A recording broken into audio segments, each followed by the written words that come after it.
The halls of Axiom Prime stretched for thousands of kilometers in every direction. They were made of crystal that sang when the light touched it. The crystal was not from any single world. It had been gathered from 100 different planets over 10,000 years. Each piece told a story. Each piece remembered. The galactic conclave had built these halls to last forever. They believed they would rule forever too. They had governed the known universe since before most species learned to walk upright. They had watched stars be born. They had watched stars die. They believed they understood everything there was to understand. They were wrong about many things, but they did not know this yet. The Grand Assembly Chamber sat at the heart of Axiom Prime. It was a massive room shaped like a sphere cut in half. The ceiling rose so high that clouds sometimes formed near the top. Representatives from 847 different species sat in seats arranged in great circles that climbed toward the sky. Each seat was carved from stone taken from that species' homeworld. This was tradition. This was law. Your seat connected you to your planet, your people, your history. The Velkari sat in chairs of black volcanic glass. Their long bodies coiled around the seats like snakes made of shadow. They had been members of the conclave for 9,000 years. They considered themselves wise. The Scythen floated in pools of liquid mercury that had been transported from their ocean world. They had no solid form. They spoke through vibrations in the metal. They had joined the conclave 8,000 years ago. They considered themselves patient. The Moorpath sat in chairs grown from living wood that still sprouted leaves. They were tall and thin, with bark-like skin and eyes that glowed green. They had joined 6,000 years ago. They considered themselves enlightened. There were 847 species in the Grand Assembly. Each one believed it deserved its place. Each one had been tested. Each one had been judged. Each one had been accepted. But there was one seat that had no occupant. It sat at the very edge of the chamber, far from the center where the important decisions were made. It was not made of volcanic glass or liquid mercury or living wood. It was made of rough gray granite mixed with veins of iron. It was simple. It was crude. It looked like something a primitive species might create in its earliest days. The elder races called this seat the Orphan's Throne. High Arbiter. Thesson Valmore had walked past this empty chair 10,000 times during his long life. He was a Velkari, one of the oldest species in the conclave. His black scales had faded to gray with age. His eyes had seen empires rise and fall. He had served as High Arbiter for 300 years. He stopped in front of the empty chair now, as he sometimes did when the chamber was empty. The granite felt cold under his fingers. The iron veins were rough, like the surface of a primitive planet. Still waiting, he whispered to himself. Still empty. The founders of the conclave had placed this chair here 10,000 years ago. They had been explorers then, mapping the galaxy and looking for life. They had found a small blue planet orbiting a yellow star in an unremarkable corner of the universe. The planet had water and air and warmth. It had simple creatures swimming in its oceans. The founders had seen potential. They had done what they always did with promising worlds. They had planted seeds. Not literal seeds, but something more important. They had adjusted the planet's development. They had pushed evolution in certain directions. They had given life a little help. Then they had carved this chair from stone taken from that blue world, and they had placed it in the Grand Assembly. Someday they believed the creatures on that planet would develop intelligence. Someday they would reach for the stars. Someday they would find their way to Axiom Prime, and they would take their rightful place among the great species of the galaxy. The founders had been optimistic. They had believed in potential. They had believed in patience. But the founders were long dead now, and patience had run out. Thesson remembered the debates that had raged through the chamber over the centuries. He remembered watching the monitoring probes send back images from that distant blue world. He remembered seeing the creatures there change and grow. They had climbed down from trees. They had learned to walk upright. They had discovered fire and tools and language. He remembered feeling hope. But then he had watched them turn those tools into weapons. He had watched them kill each other in numbers that made no sense. They fought over land. They fought over resources. They fought over ideas. They fought over the color of their skin. They fought over which invisible gods they believed in. The conclave watched it all. They watched the humans, for that is what the creatures called themselves, build great cities and then burn them down. They watched them develop medicine and then create diseases. They watched them write poetry and then write declarations of war. They watched them split the atom. That moment had changed everything. Thassan remembered the emergency session that had been called. Representatives from every species had gathered to watch the images from the monitoring probes. They had seen the flash of light. They had seen the mushroom cloud rise into the sky. They had seen an entire city vanish in an instant. The humans had created a weapon that could destroy worlds, and they had used it on themselves. They are too dangerous, the Velkari representative had declared. They cannot be allowed to join us. They are too unstable, the Scythene had agreed. They will bring chaos to everything we have built. They are too primitive, the Morpath had added. They still believe in gods and magic. They have not evolved past their animal nature. The debate had lasted for days. Some species argued that the humans deserved a chance.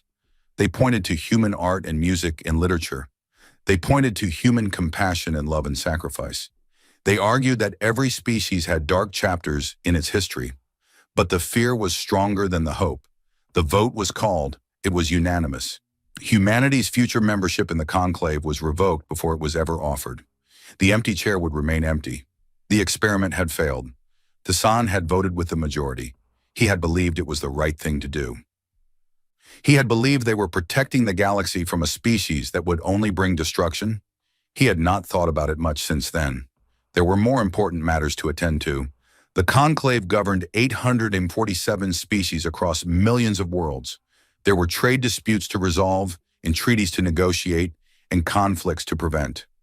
One failed experiment on one small planet was not worth dwelling on, but sometimes when the chamber was empty and the crystal halls were quiet, Thassan would find himself standing in front of the orphan's throne.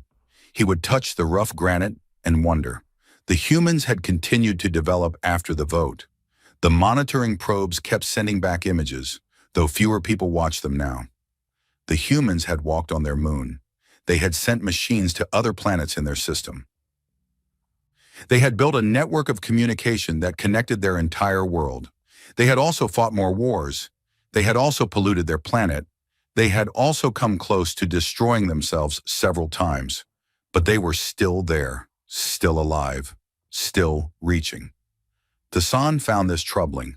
Most species that failed the conclave's early tests destroyed themselves within a few centuries. The humans had been given every opportunity to wipe themselves out. They had nuclear weapons and climate change and resource shortages. They had hatred and greed and fear. Yet they survived. He did not understand how. He did not want to understand. Understanding the humans would mean accepting that the conclave might have made a mistake, and the conclave did not make mistakes. The door to the chamber opened behind him. Thassan turned to see Subarbiter Krell approaching. Krell was young for a Velkari, only 600 years old. He was ambitious and efficient and completely loyal to the conclave. "Hi, Arbiter," Krell said, bowing his head. "You asked me to report any unusual activity in the monitored sectors." "I did," Thassan replied. "What have you found?" Krell hesitated. This was unusual. Krell never hesitated. "Perhaps it would be better if you saw for yourself," Krell said. "The observation center has detected something in the outer territories." They walked together through the crystal halls. Other representatives passed them, bowing their heads in respect. Thassan acknowledged each one with a small nod. He had learned long ago that small courtesies maintained big alliances. The observation center was a dome-shaped room filled with screens and sensors and instruments that could detect a single ship across half the galaxy. Technicians from a dozen species worked at various stations, monitoring the vast territory that the conclave controlled. Krell led Thassan to a large screen at the center of the room. The image showed a region of space near the edge of conclave territory. It was unremarkable space. No major trade routes, no valuable resources, no strategic importance. But there was something there now. "Magnify," Thassan ordered. The image grew larger. Thassan's eyes widened. Ships, hundreds of ships. They were crude things, built from metal and composite materials. They were not elegant like conclave vessels. They were bulky and functional and covered with what looked like patchwork repairs. But they were there, in conclave space, where they should not be. Where did they come from? Tassan asked. We traced their trajectory, Krell said. His voice was steady, but Tassan could hear the tension underneath. They came from the outer sectors, from a system with a yellow star and a small blue planet. Tessin felt his scales tighten. That is not possible. We verified the readings multiple times, Krell said. The ships are using a form of faster-than-light travel that we have not seen before. It appears to be based on technology they acquired from our monitoring probes. They reverse-engineered our technology? Yes, High Arbiter. It took them several decades, but they succeeded. The Sands stared at the screen. The ships were moving slowly but steadily toward Axiom Prime. They were not hiding. They were not trying to slip past conclave defenses unnoticed. They were flying in a clear formation, visible to anyone who cared to look. Have they responded to hails? We have attempted to contact them 17 times, Krell said. They have not responded to any of our standard protocols. Then how do we know who they are? Krell touched a control panel. The screen changed to show a single message that had been broadcast on all frequencies as the ships entered conclave space. It was simple text, transmitted in the mathematical language that the conclave used for first contact situations. The message read, "We are humanity. Your monitoring probes told us everything. We know about the chair. We know about the vote. We are coming to claim what is ours." Tessin read the message 3 times. He could not believe what he was seeing. How many ships? He finally asked. 247, Krell replied. They are not warships. Our scans indicate they are colony vessels, research stations, and what appear to be diplomatic cruisers. Diplomatic cruisers, the San repeated. The words tasted strange in his mouth. They think they can negotiate with us? It appears so, High Arbiter. What are your orders? The San looked at the screen for a long moment. The human fleet was still far from Axiom Prime. It would take them several days to arrive at their current speed. There was time to respond. There was time to decide. But what decision was there to make? The conclave had voted. Humanity had been rejected. They had no right to be in conclave space. They had no right to approach Axiom Prime. They had no right to claim anything. Send a message, Tassan ordered. Inform them that they are trespassing in conclave territory. Inform them that they must halt their advance and submit to inspection. Inform them that failure to comply will be considered an act of aggression. And if they do not comply? Tassan turned and looked toward the Grand Assembly Chamber. Through the crystal walls, he could see the distant shape of the orphan's throne. It had been empty for 10,000 years. Then we will remind them why the conclave has ruled the galaxy for so long, he said. We will remind them that they were rejected for good reason. We will remind them that their place is on their small blue planet, not among the stars. Krell bowed and left to carry out the orders. Tassan remained in the observation center, watching the screen. The human ships continued their steady advance. They did not slow down. They did not change course. They moved with a purpose that Tessin found unsettling. He had underestimated them. The entire conclave had underestimated them. They had watched the humans destroy each other for centuries and assumed that self-destruction was inevitable. They had watched the humans struggle with their base nature and assumed that evolution had failed. But the humans had not destroyed themselves. They had not remained trapped on their small planet. They had reached for the stars just as the founders had predicted so long ago. They were coming. And Tessin realized with a cold certainty that settled deep in his ancient bones that nothing would ever be the same. The empty chair had waited for 10,000 years. The species it was meant for had been rejected before they even knew it existed. The conclave had made its decision and moved on to other matters. But the humans had not moved on. The humans had not accepted their rejection. The humans were coming to claim their right, and they had not asked for permission. Tassan watched the fleet approach and wondered if the founders had known this would happen. He wondered if they had seen something in that small blue planet that the current conclave had missed. He wondered if the vote that had seemed so right at the time had been the biggest mistake in the history of the galaxy. The crystal halls of Axiom Prime sang in the light, as they had for 10,000 years. But the song seemed different now. It seemed to hold a note of warning. Something was coming that the conclave had never faced before. Something that refused to accept no for an answer. Humanity was coming. And the empty chair was waiting. Captain Elena Vasquez stood on the bridge of the UES Defiance and looked at the stars. They were different here. The constellations she had memorized as a child on Earth were gone, replaced by patterns she did not recognize. She was further from home than any human had ever been. She was exactly where she wanted to be. The bridge of the Defiance was cramped and functional. It had been built for efficiency, not comfort. Every surface was covered with screens and controls and readouts. The air recyclers hummed constantly. The artificial gravity occasionally flickered when the engines strained too hard. The ship was not beautiful, but it worked. That was what mattered. Behind her, the rest of the bridge crew worked at their stations. Lieutenant Marcus Chen handled communications. Commander Sarah Okonkwo managed tactical operations. Chief Engineer Yuki Tanaka kept the engines running despite all odds. They were the best humanity had to offer. They had trained for this mission for years. They had given up everything to be here, and they were all afraid. Elena could see it in their eyes, in the way they gripped their controls too tightly, in the way they kept glancing at the view screen. They were afraid of what was coming. Good. Fear kept people sharp. Fear kept people alive.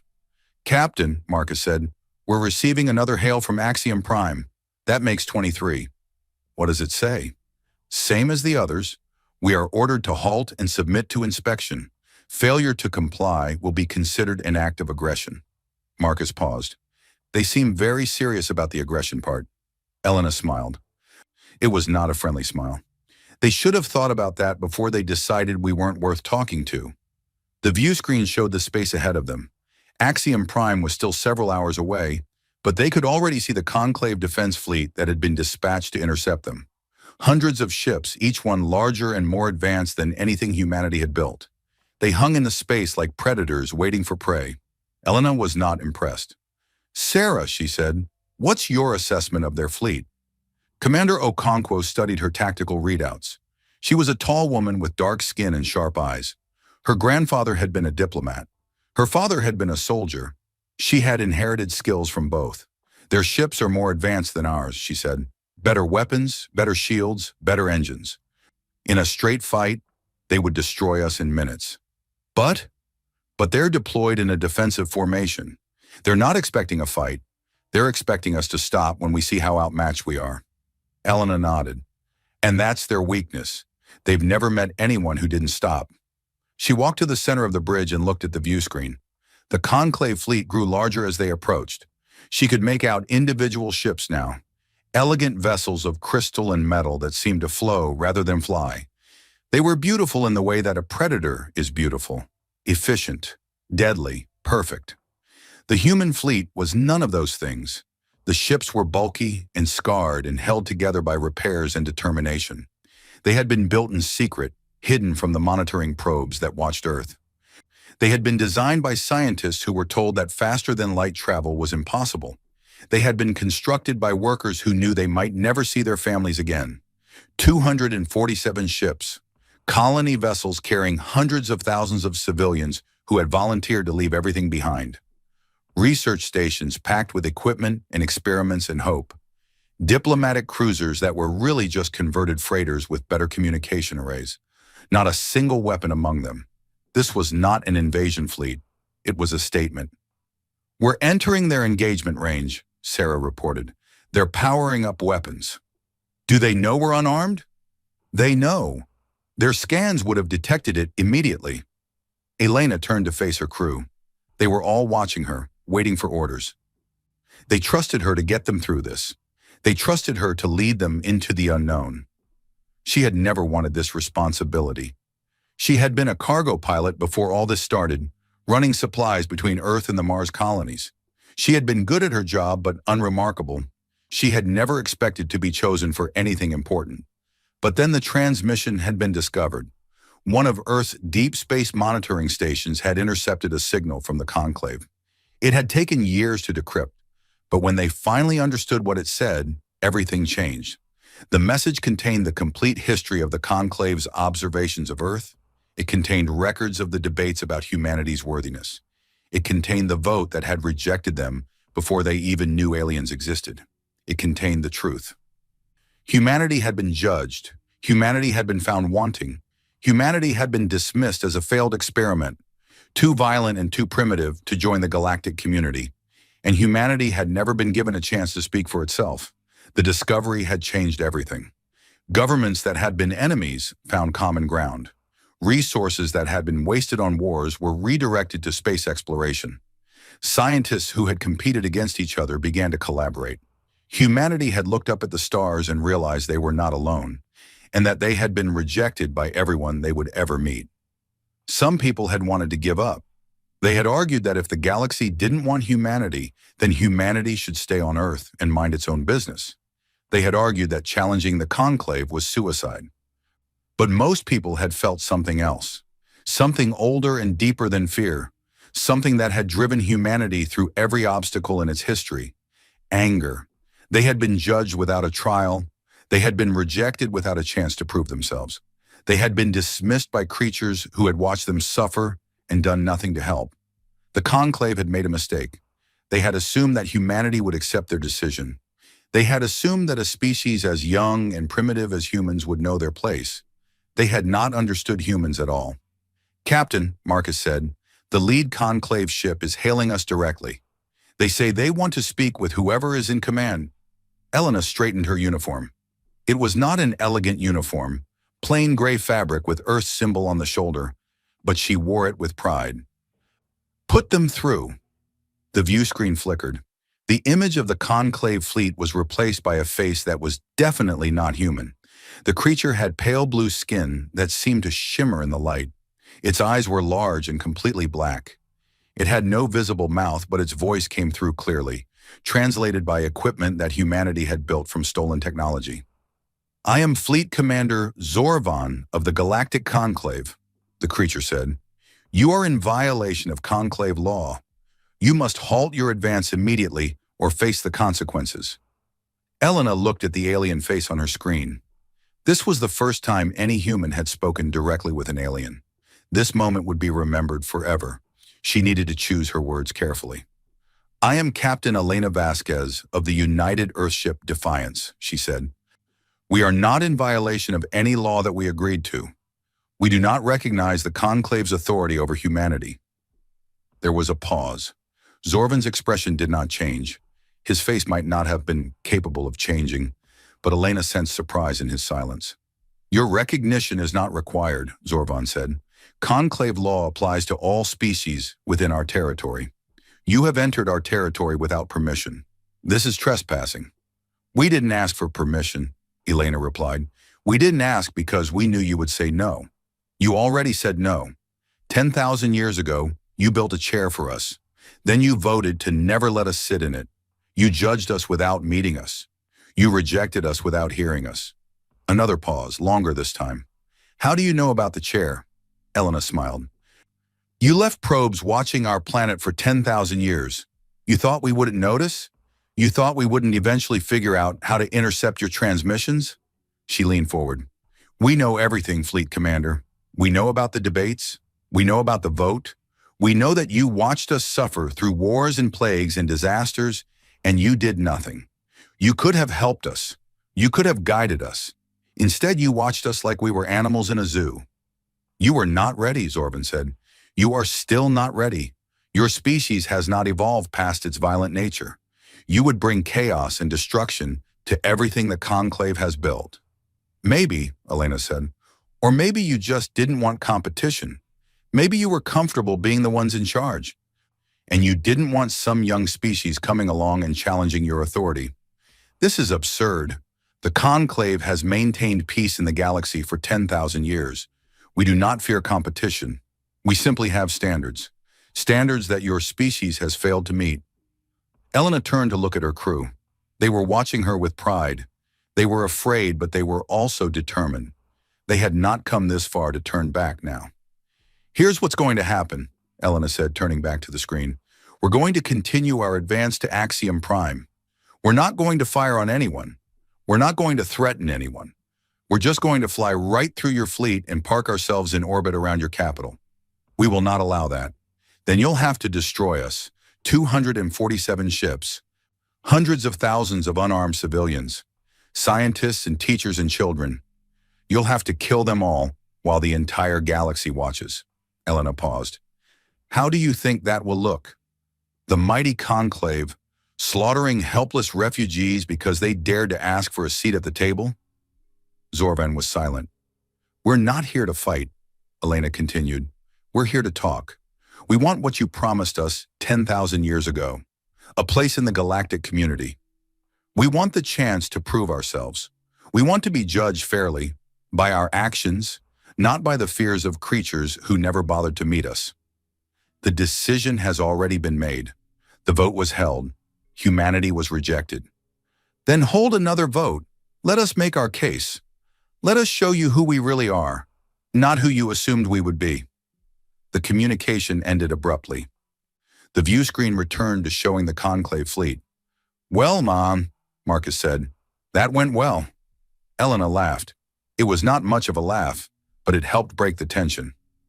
Now we wait. They'll contact us again. How do you know? Because they could have destroyed us already. They didn't.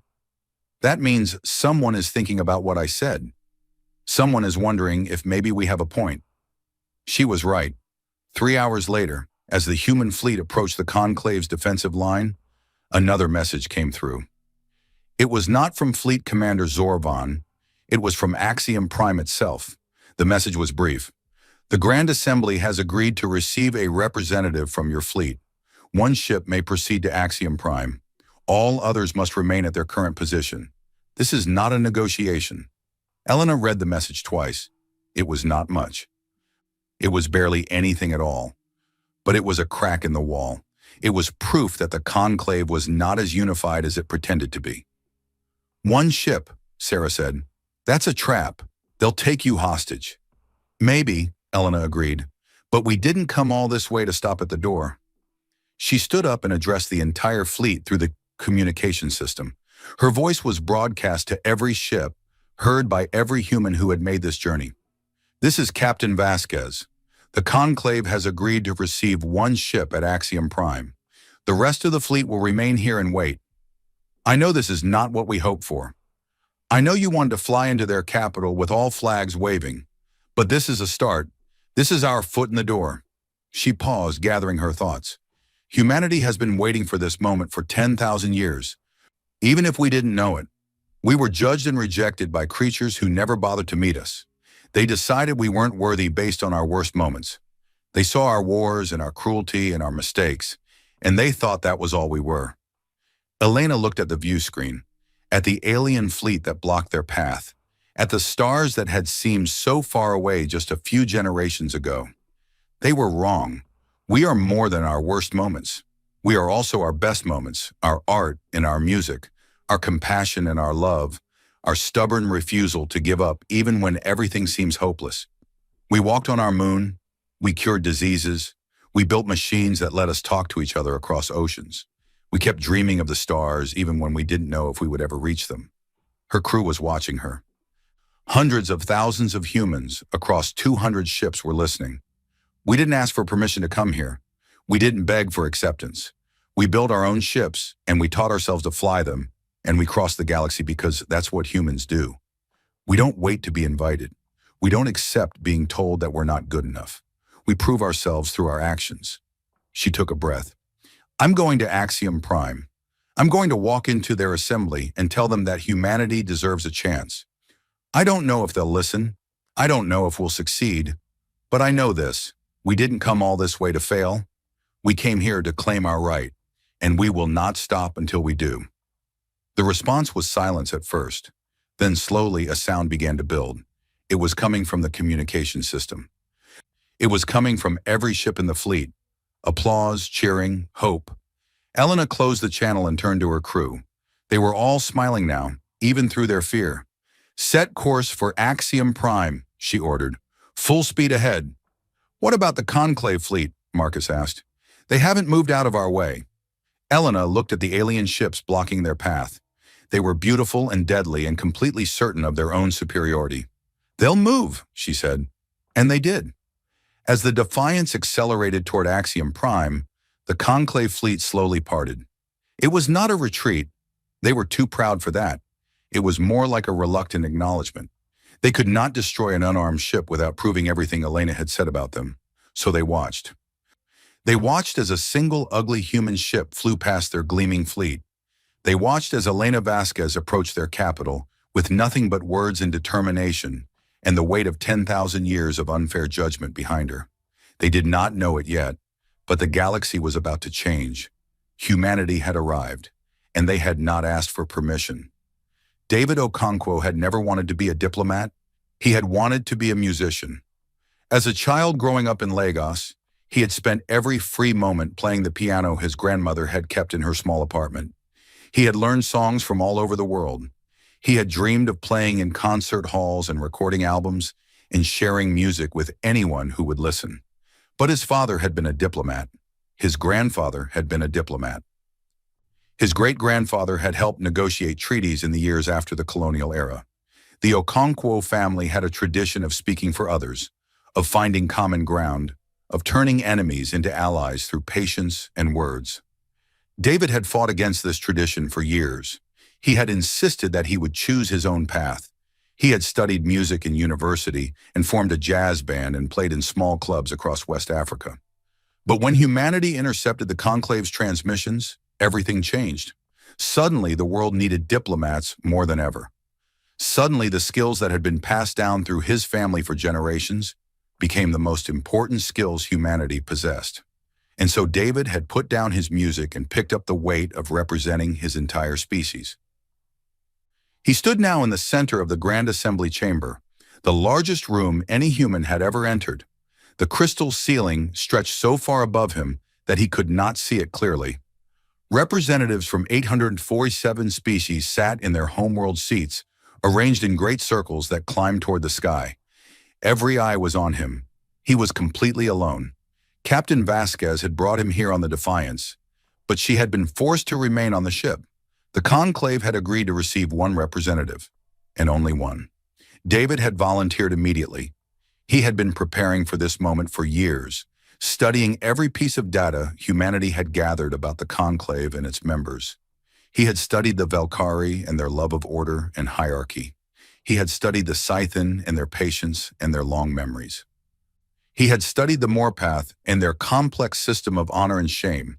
He had studied all 847 species as best he could, trying to understand how they thought and what they valued.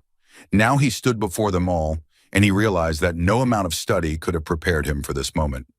High Arbiter. Thesson Valmore looked down at him from the central platform. The ancient Valkyrie's gray scales caught the light as he moved. His eyes were cold and unreadable. "You stand before the Grand Assembly of the Galactic Conclave," Thesson said.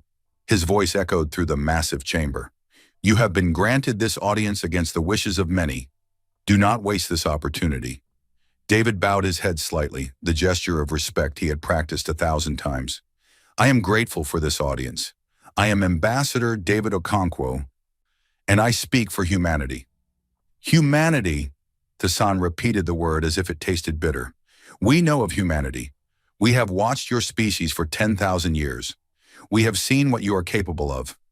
Murmurs of agreement rippled through the assembly.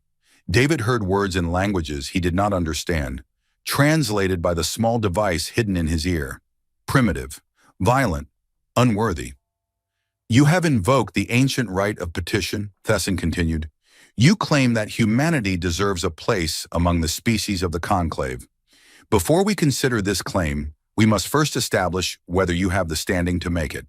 Therefore, we invoke the trial of Unworth." David felt a chill run down his spine. He had studied the trial of Unworth.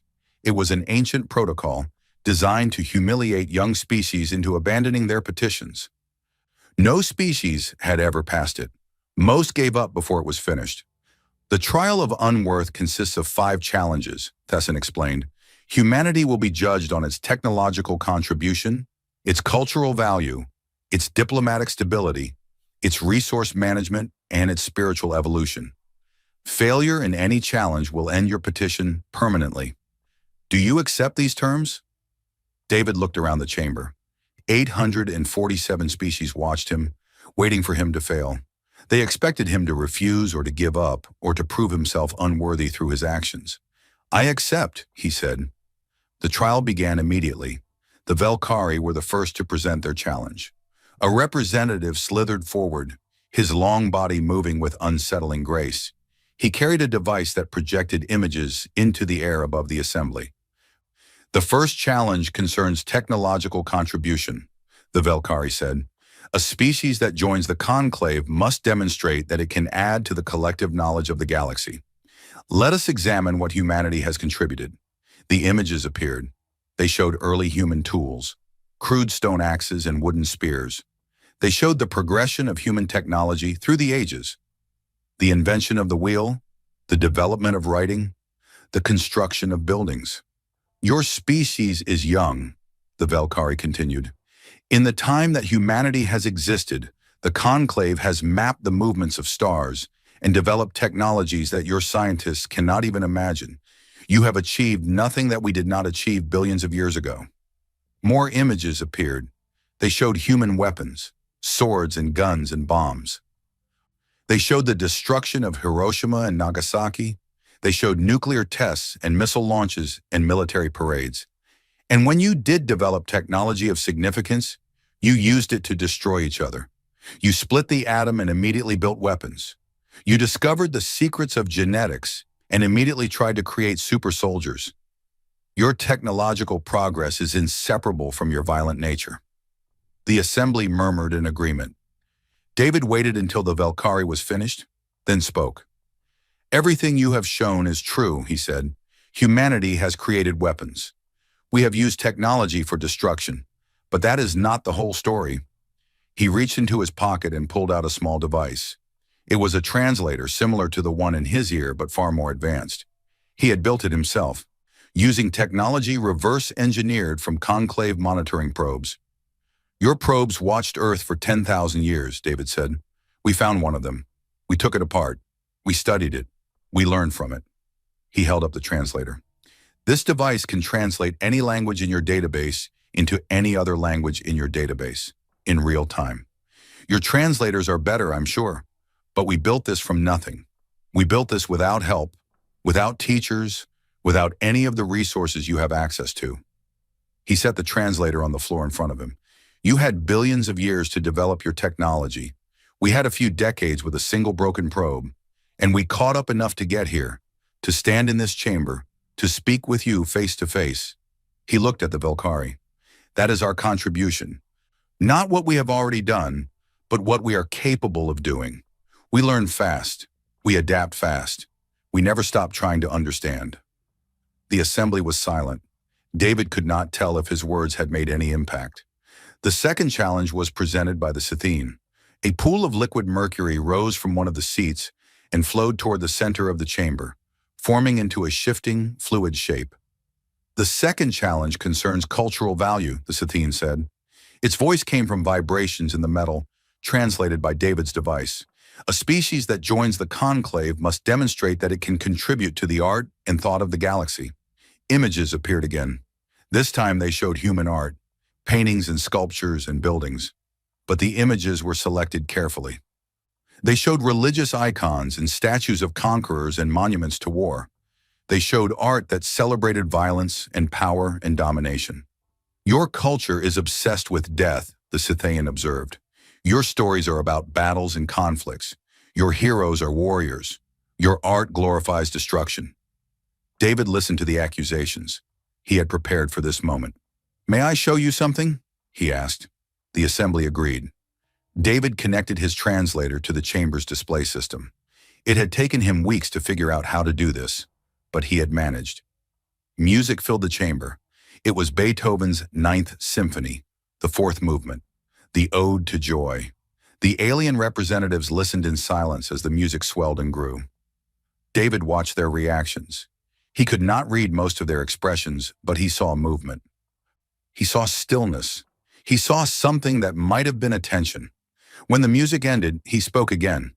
This was written by a man who was completely deaf. He could not hear a single note of what he composed.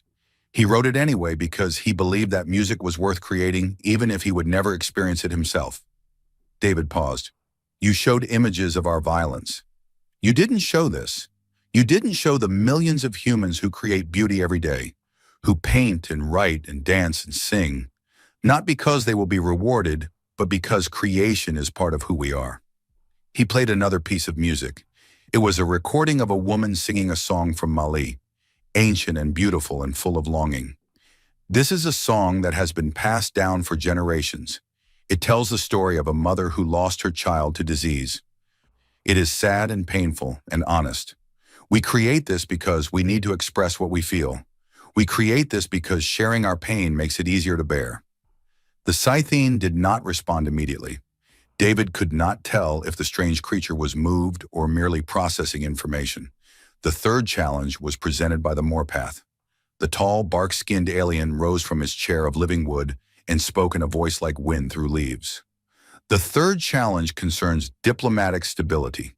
A species that joins the conclave must demonstrate that it can resolve disputes without violence. The images this time were the worst. They showed human wars throughout history, ancient battles and medieval sieges and modern conflicts. They showed concentration camps and mass graves and cities in flames. They showed the broken bodies of soldiers and the tears of refugees and the faces of children who had seen too much. Your species has been at war for its entire existence, the Moorpath said. You have never achieved lasting peace. You have never stopped killing each other. Even now, even as you stand in this chamber speaking of unity, there are conflicts on your planet. There are humans killing other humans for resources and territory and beliefs. David could not deny this. It was true. All of it was true. What can you say to defend this? The Moorpath asked. What excuse can you offer for such constant, senseless violence? David was silent for a long moment. He looked at the images floating in the air above him, all the death and destruction that his species had caused. He thought about his grandfather, who had survived a civil war. He thought about his grandmother, who had lost brothers to violence. He thought about all the stories of suffering that had been passed down through his family. I have no excuse, he finally said. What you have shown is true. Humanity has caused immeasurable suffering. We have killed each other over land and resources and ideas. We have done terrible things. The assembly waited. But I would ask you this. When you were young, were you any different? Silence. The conclave is 10,000 years old, but the species in this room are much older than that. Billions of years, some of you. And in all that time, did you never fight? Did you never make war on each other? Did you never commit atrocities that you later regretted? David looked at the Moorpath. Your species fought a civil war 3 million years ago that killed half your population. I know this because it's in the records your probes transmitted. You recovered. You evolved. You became peaceful. But you weren't always that way. He turned to the Velkari. Your species conquered and enslaved 12 other species before you learned that cooperation was more profitable than domination. You changed. You grew. But you weren't always what you are now. He looked around the chamber, meeting as many eyes as he could. Humanity is young. We are at the beginning of our journey. Yes, we still fight. Yes, we still make terrible mistakes. But we are learning. Every generation is a little better than the one before. Every century, we find new ways to resolve our conflicts without violence. We have treaties now that prevent the worst atrocities. We have international organizations that try to keep the peace. We are trying. He took a breath. You look at us and see what we are. I am asking you to see what we can become. Give us time. Give us a chance. We will not disappoint you. The fourth challenge came from a species David did not recognize, a cluster of floating crystals that spoke in harmonics that his translators struggled to interpret. The fourth challenge concerns resource management. Your species has nearly destroyed your own planet through careless exploitation of its resources. Images of pollution and deforestation and climate change filled the chamber. Images of dying oceans and extinct species and landscapes turned to desert. David did not wait for the accusations to finish. Yes, he said. We almost killed our own world. We pumped poison into the air and trash into the water and we nearly made our planet uninhabitable. He paused. And then we stopped. Not all at once, not perfectly, but we recognized what we were doing, and we started to fix it. We developed new technologies. We changed our behavior. We planted forests and cleaned rivers, and found ways to generate power without destroying ourselves. He looked at the crystals. We made mistakes, and then we learned from them. That is what humanity does. We fail, and then we try again. The fifth and final challenge was presented by a species that seemed to be made entirely of light. Its voice came from everywhere and nowhere at once. The final challenge concerns spiritual evolution. A species that joins the conclave must have moved beyond primitive superstitions and embraced a rational understanding of the universe. Images of religious ceremonies appeared, churches and temples and mosques, rituals and prayers and offerings, holy books and prophets and miracles. Your species still believes in invisible gods, the light being said. You still pray to beings that do not exist. You still fight wars over which mythology is correct. You have not evolved past your need for comforting fictions. This was the challenge David had feared most. He was not a religious man himself, but he knew that billions of humans drew strength from their faith. How could he defend something he did not share? He thought about his grandmother. She had been deeply religious. She had prayed every day, and she had also been the kindest, wisest person he had ever known. Her faith had not made her weak or irrational. It had given her strength to survive things that would have broken anyone else. Faith is not the same as ignorance, David said. Many humans believe in things that cannot be proven scientifically, but that does not mean we are incapable of scientific thought. We landed on our moon. We mapped our genome. We discovered the fundamental laws of physics. We did all of this while also believing in things beyond what we can see and measure. He looked at the light being. You call our faiths comforting fictions. Perhaps you are right. Perhaps there are no gods, no souls, no meaning beyond what we create for ourselves. But I would ask you this. Is it wrong to seek comfort?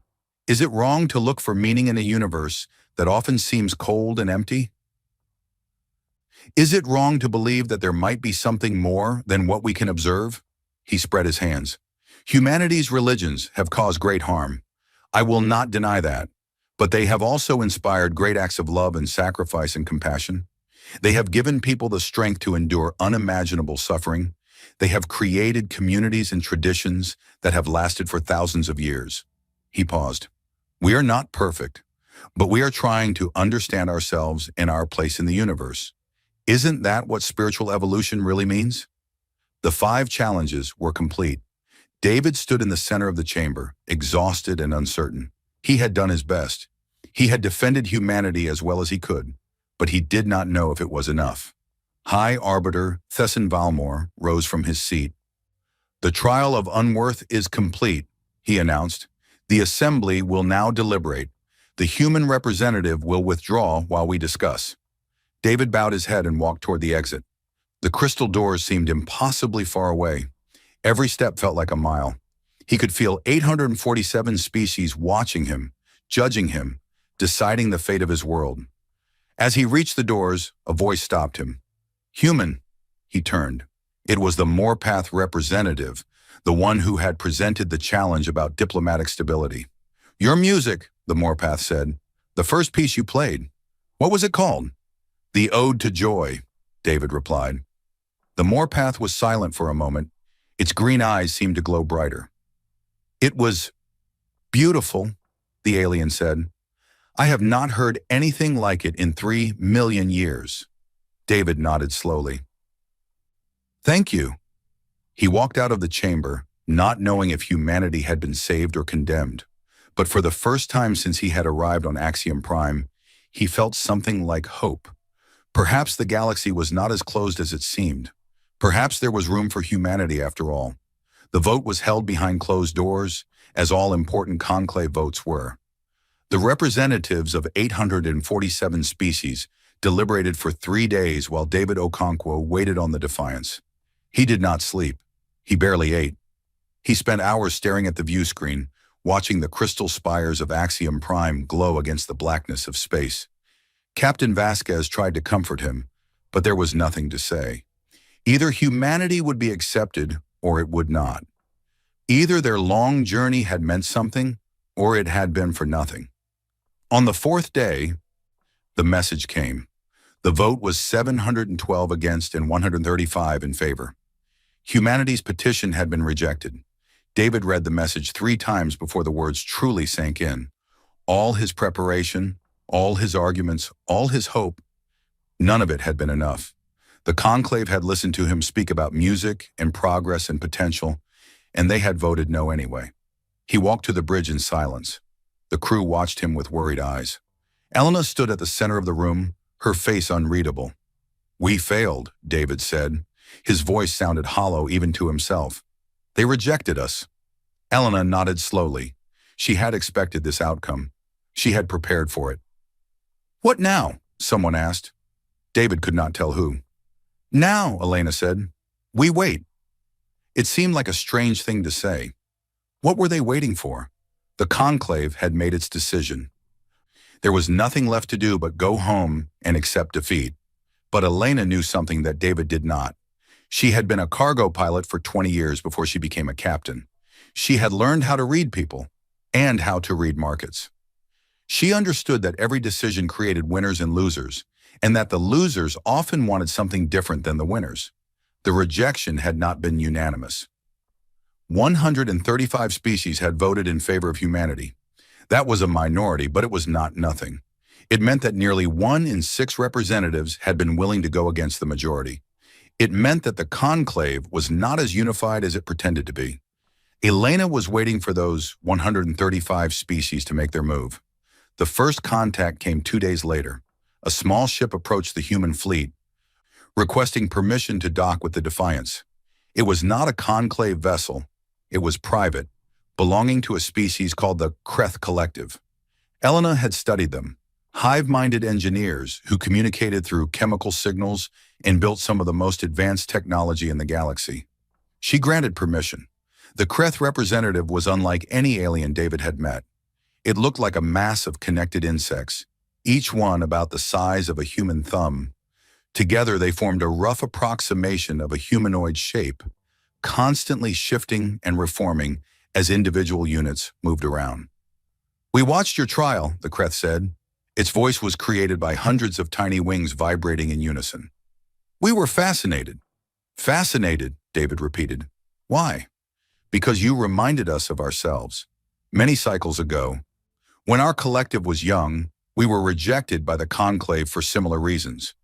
We were considered too strange, too unpredictable, too different from the established species. We had to prove ourselves over thousands of years before we were finally accepted." David felt a spark of hope, the first he had felt since the vote. "Why are you telling us this?" "Because we believe the conclave made a mistake. Your species has qualities that are rare in the galaxy. You are adaptable, you are creative, you learn quickly, and you do not give up." The Kreth paused, its form shifting. "We would like to propose an exchange." "What kind of exchange?" "Knowledge. We will share some of our technology with you. In return, you will share your art, your music, your stories. We have existed for millions of years, but our culture has become stagnant. We solve problems, but we have forgotten how to dream. Perhaps you can teach us to dream again." It was not the acceptance they had wanted, but it was something. A crack in the wall, a bridge to the other side. More contacts followed. The Ilari came next. They were ancient beings, their species older than the conclave itself. They had once been the greatest poets and artists in the galaxy, but centuries of conforming to conclave standards had drained their creativity. They came to the Defiance and asked to study human literature. David gave them Shakespeare. He gave them Tolstoy and Austen and Marquez. He gave them the complete works of every human author he could find in the ship's database. The Ilari read for 3 straight days. When they emerged from their quarters, their eyes were wet with something that might have been tears. "Your species is broken," one of them said. "You suffer and you struggle and you fail over and over again. But from that pain, you create beauty that we have not seen in a million years." The Ilari bowed its head. "We will speak for you in the assembly. We will tell them what we have learned." Species after species came to the human fleet. Some were curious, some were sympathetic, some simply wanted to defy the conclave's decision. But all of them found something in humanity that they had not expected. The Velkari saw humanity's military history and found a species that understood the importance of hierarchy and discipline, qualities they valued. The Scythians studied humanity's long political experiments and saw a species that never stopped trying to build better societies, even when they failed repeatedly. The Morpeth heard human music and poetry and found echoes of their own ancient traditions they had almost forgotten in their pursuit of galactic respectability. Within months, the human fleet had become a gathering point for species who felt marginalized or ignored by the conclave.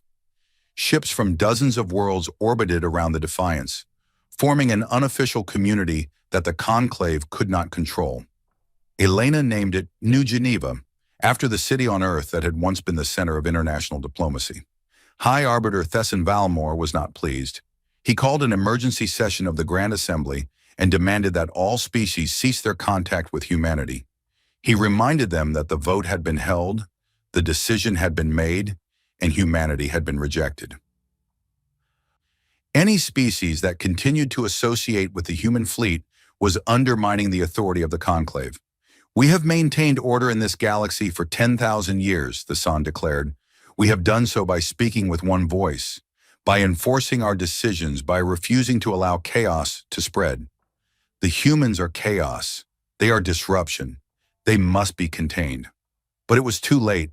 The species who had voted against humanity had expected them to leave. They had expected them to go back to their small planet and disappear. They had not expected them to stay, and they had not expected other species to rally around them. Elena was summoned to appear before the Grand Assembly. She arrived alone, walking through the crystal halls with the calm confidence of someone who knew exactly what she was doing. The San looked down at her from the High Arbiter's platform. His gray scales seemed to darken with anger. "You were rejected," he said. "You were told that humanity does not have a place in the conclave, yet you remain. You continue to pollute our territory with your presence." Elena smiled. It was not a friendly smile. "We were rejected," she agreed, "but we were never told to leave. The trial of unworth determined whether we would be given a seat in your assembly. It did not determine whether we could exist in your space. This is semantics. You are not welcome here. And yet here we are." Elena looked around the chamber at the hundreds of species watching her. 37 species have established formal diplomatic relations with humanity in the past 3 months. 12 species have signed trade agreements with us. 8 species have requested cultural exchange programs. She turned back to Thessan. "It seems we are welcome somewhere." Thessan's voice was cold. "You have destabilized 10,000 years of political order. You have made enemies of powers you cannot imagine." "Have we?" Elena asked. "It seems to me that we have made friends, and that frightens you, doesn't it? Because as long as we were alone, you could ignore us. But now we have allies. Now we have a community. Now we are part of the galaxy, whether you like it or not." She took a step forward, and for a moment the ancient High Arbiter seemed to shrink. "Here's what you don't understand about humans," Elena said. "We don't need to win today. We're patient when we need to be. We plan for the long term, and we never forget." She turned to address the entire assembly. "You rejected us. Fine. We didn't need your permission anyway. We'll build our own relationships. We'll prove our worth through our actions. And someday, maybe in 10 years, maybe in 100, maybe in 1,000, you'll look around and realize that humanity has become essential to everything the conclave does." She smiled again, and this time there was genuine warmth in it. "When that day comes, the empty chair will still be waiting, and we'll still be ready to sit in it." She walked out of the chamber without waiting for a response. Behind her, the assembly erupted in chaos. Species that had never spoken to each other before began to argue. Old alliances shifted. New factions formed. The conclave had ruled the galaxy for 10,000 years by maintaining perfect unity. That unity was cracking, and humanity had caused it simply by refusing to go away. The years passed. New Geneva grew from a handful of ships into a permanent station, a massive construction of human and alien technology that orbited Axiom Prime like a second moon. It became a center of trade and culture and diplomacy. Species that had been ignored by the conclave for centuries found a home there. Ideas that had been suppressed found an audience. Art and music and stories from across the galaxy flowed through its corridors. Humanity changed too. The humans who had come on that first fleet were just the beginning. More ships arrived from Earth, bringing scientists and artists and engineers and ordinary people who wanted to be part of something new. They learned from the alien species they met. They adapted. They grew. They also taught. Human creativity became famous across the galaxy. Alien species commissioned human artists to create works that had never been imagined before. Human musicians collaborated with species who had forgotten how to dream. Human scientists worked alongside the Kreth Collective to develop technologies that combined the best of both cultures. And all the while, the empty chair sat in the Grand Assembly, waiting. David Okonkwo returned to Earth after the first year. He had done his part. He had spoken for humanity at the trial of unworth. Now it was time for others to take over. He went back to playing piano. He formed a new band. He recorded an album that was eventually translated into 47 alien languages and became one of the most popular pieces of music in the galaxy. He never stopped watching the stars. Elena Vasquez remained on New Geneva, guiding humanity's integration into galactic society. She became an elder stateswoman, respected even by species who had voted against humanity at the trial. When she died at the age of 93, representatives from over 100 species attended her memorial service. The words she had spoken to Thesson were carved on her tombstone. We never asked for permission. The conclave continued to rule the galaxy, but its power was fading. Species that had once followed its every decree now made their own decisions. Trade routes that had once been controlled by conclave regulations now flowed freely through New Geneva. The old order was crumbling, and something new was being built in its place. High Arbiter Thesson Valmore watched it all happening and could do nothing to stop it. He had underestimated humanity. The entire conclave had underestimated them. They had looked at a young species that fought wars and polluted its planet and believed in invisible gods. And they had assumed that such a species would never amount to anything. They had been wrong. Humans were not perfect. They made mistakes constantly. They fought among themselves and struggled with their own nature, and often failed to live up to their own ideals. But they never stopped trying, and in the end, that was what mattered. 50 years after the trial of unworth, a new crisis emerged that would change everything. A species called the Drath Hegemony, a warlike empire that had long been kept in check by conclave threats, decided to test the new reality. They launched an invasion against 3 small systems that had aligned themselves with humanity's growing coalition. The conclave debated for weeks about how to respond. They argued about treaties and protocols and appropriate levels of force. They worried about escalation and precedent and the political implications of military action. While they debated, the Drath conquered 2 of the 3 systems, and then something unexpected happened. A fleet emerged from New Geneva. It was not a human fleet. It was a coalition of 43 species, ships from every corner of the galaxy, all flying under a single banner. The banner showed a small blue planet circled by stars. The coalition fleet was smaller than the Drath Armada and less advanced than conclave warships. But it was unified, it was determined, and it was led by commanders who understood that sometimes you had to fight not because you wanted to, but because the cost of not fighting was too high. The war lasted 8 months. The Drath hegemony fell, and when it was over, the galaxy looked at humanity with new eyes. They were not just dreamers and artists and stubborn outsiders anymore. They were leaders. They were builders of alliances. They were defenders of the weak. They were exactly what the conclave had always claimed to be, but had forgotten how to actually be. The empty chair had waited for 50 years. It would not wait much longer. Humanity's time was coming, and they had never stopped reaching for it.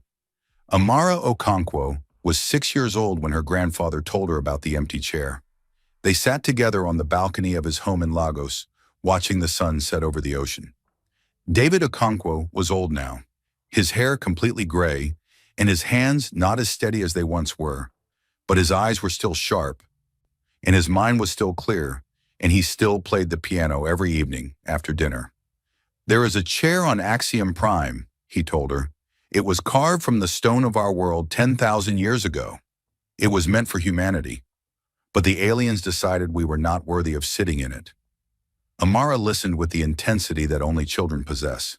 She asked questions. She wanted to understand. I went there, David continued. I stood before all those alien species and I told them that humanity deserved a chance. But they voted against us.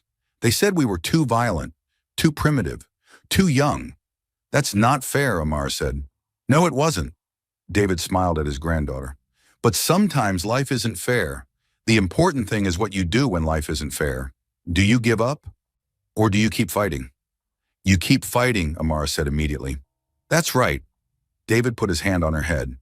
Someday, Amara, you might have a chance to sit in that chair. Someday, you might be the one who claims what was always meant to be ours. Amara nodded seriously. She did not fully understand what her grandfather was telling her, but she remembered his words. She carried them with her through school and university and her long career in diplomacy.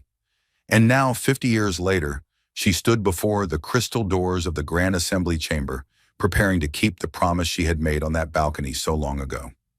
The galaxy had changed since her grandfather's time. The conclave still existed, but its power had diminished greatly.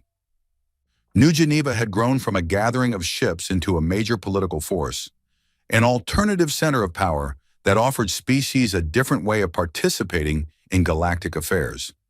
Species that had once been afraid to challenge the conclave now openly defied it, and humanity had changed most of all. The young species that had crossed the galaxy in crude ships was now one of the most influential civilizations in existence. Human technology had advanced rapidly, assisted by partnerships with the Kreth Collective and other allies. Human culture had spread to every corner of the galaxy. Human diplomats sat in councils and negotiations across hundreds of worlds. But one thing had not changed. The empty chair still sat in the Grand Assembly. The granite seat, carved from Earth's stone 10,000 years ago, had never been occupied. It was the last symbol of humanity's exclusion, the final reminder that the conclave had never formally accepted them. That was about to change. A High Arbiter, Thesson Valmore, had died 3 decades ago, replaced by a succession of leaders who struggled to maintain the conclave's relevance in a changing galaxy. The current High Arbiter was a Morpath named Kelos, one of the species that had allied with humanity after the Trial of Unworth. Kelos had called this session of the Grand Assembly specifically to address the human question. It was time, he believed, to acknowledge reality. Humanity was already part of the galaxy in every way that mattered. The empty chair was an embarrassment. But not everyone agreed. There were still species who remembered the original vote.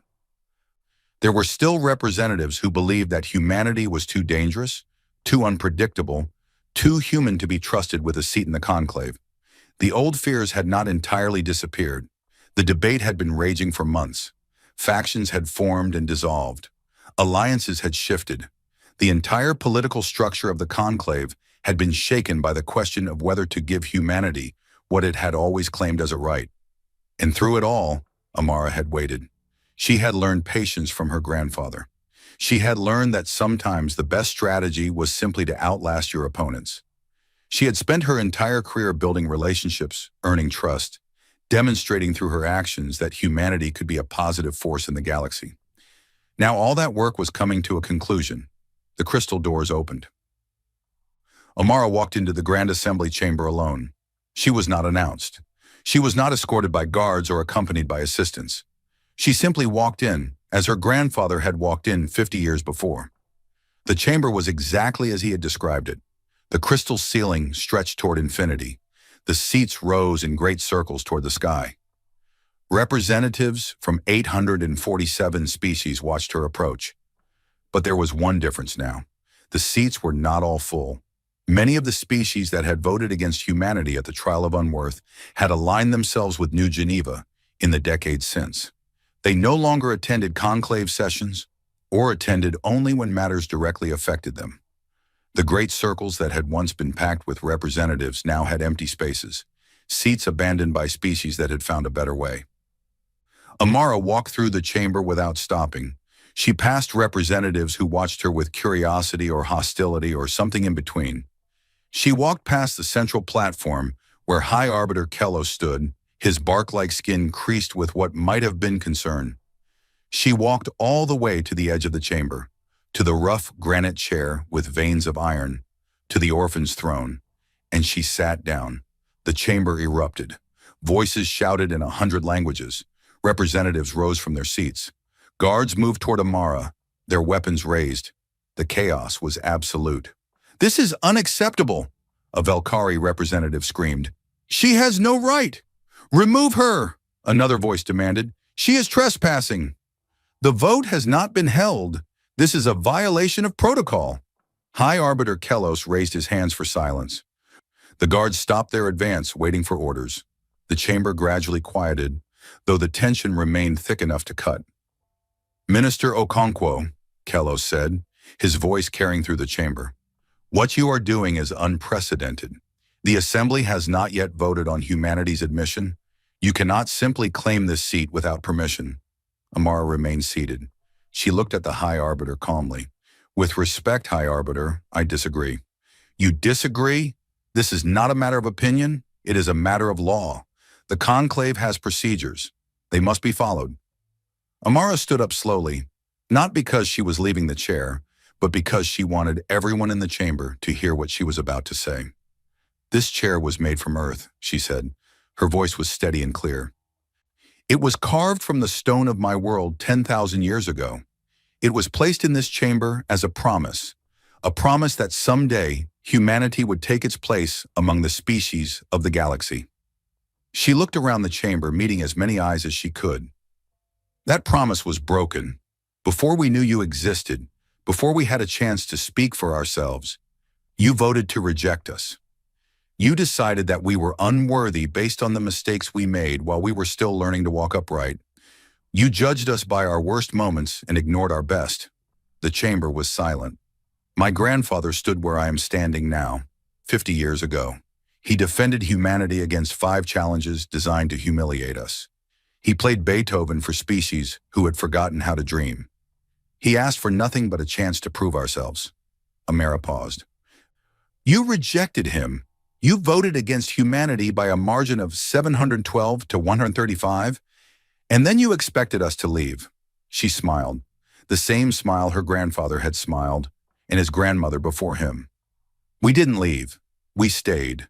We built New Geneva. We made alliances. We proved ourselves through our actions, not our words. We fought wars to protect species that the Conclave had ignored. We created art that changed the culture of the galaxy. We did everything you said we couldn't do." She sat back down in the granite chair. "This seat was always ours. It was built from our stone, placed here for our people, meant for our future. We are not asking for your permission to sit in it. We never were." High Arbiter Kelos looked at Amara for a long moment. He was old, even for a Morpath. He had served the Conclave for centuries. He had watched the galaxy change in ways that the founders could never have imagined, and he was tired of fighting against the inevitable. "The representatives will now vote," he announced. "The question is whether to formally recognize humanity as a member of the Galactic Conclave, with all the rights and responsibilities that entails." The voting began immediately. Each species registered its decision through the Assembly's ancient systems. Numbers appeared in the air above the chamber, updating in real time. In favor, against, in favor, against. The numbers climbed higher and higher. Amara watched without expression. She had done everything she could. She had spoken the words she needed to speak. Now the decision was out of her hands. The voting took nearly an hour. Every species had to be given time to register their choice. Some took longer than others, debating among themselves until the last possible moment. Finally, the numbers stopped changing. High Arbiter Kelos read the results. In favor of humanity's admission, 423 against 422. One vote. Humanity had been accepted by a single vote. The chamber exploded with sound, cheers and protests and everything in between. Species that had supported humanity rose to their feet in celebration. Species that had opposed screamed their outrage. But Amara did not move. She sat in the granite chair, her hands resting on the armrests that had been carved 10,000 years ago. She felt the rough stone beneath her fingers. She felt the weight of history pressing down on her shoulders. They had won. After 10,000 years of waiting, after generations of struggle, after her grandfather's trial and her grandmother's hope, and every human who had ever looked up at the stars and wondered, they had finally won. But as the chaos swirled around her, Amara knew the truth. The vote had never really mattered. Humanity had claimed this seat the moment they refused to accept their rejection. They had claimed it when they built ships from stolen technology and crossed the galaxy without permission. They had claimed it when they stood in this chamber and demanded to be heard. They had claimed it when they stayed, year after year, proving themselves through their actions. The vote was just the galaxy finally acknowledging what had already been true for decades. The empty chair had always belonged to humanity. They had simply been waiting for the rest of the galaxy to realize it. Representatives from the species that had supported humanity approached her chair. The Kreth Collective was there, their forms shifting and flowing with what seemed like joy. The Alari were there, their ancient eyes bright with tears. The Morpath, who had first praised her grandfather's music, stood nearby, bowing his head in respect. "Welcome to the conclave," High Arbiter Kellos said. His voice was calm, but there was something in it that might have been approval. "The chair is yours now. What will you do with it?" Amara looked at the alien representatives surrounding her. She looked at the crystal ceiling that stretched toward infinity. She looked at the seat that her grandfather had described to her so long ago, on a balcony in Lagos, watching the sun set over the ocean. "We're going to change everything," she said. "Not by conquering or destroying, but by sharing. Our art, our music, our stories, our dreams. We're going to show the galaxy what it means to be human. The good and the bad, the beautiful and the ugly, all of it." She stood up from the chair and looked around the chamber. "You watched us for 10,000 years. You saw our wars and our mistakes and our failures. But you also saw our love and our hope and our stubborn refusal to give up. That's who we are. All of it. We don't hide from our darkness. We face it and try to be better." She touched the granite armrest one more time. "My grandfather told me something when I was a child. He said that when life isn't fair, you have two choices. You can give up, or you can keep fighting. Humanity has been fighting for its place in this galaxy since before we knew the galaxy existed. We fought our way here. We earned our seat." Amara looked at High Arbiter Kellos. "And now that we're here, we're going to make sure no one else has to fight as hard as we did. Every species that's been ignored, every civilization that's been dismissed, every people who've been told they're not worthy, they'll have a voice now, because we know what it's like to be excluded. We know what it's like to be judged before you've had a chance to speak." She sat back down in the granite chair. "This seat was always meant for us, but it's not just ours. It belongs to everyone who ever looked up at the stars and dreamed of something more." The chamber was quiet. Then slowly the Kreth began to vibrate with approval. The Alari began to sing. The Morpath began to chant.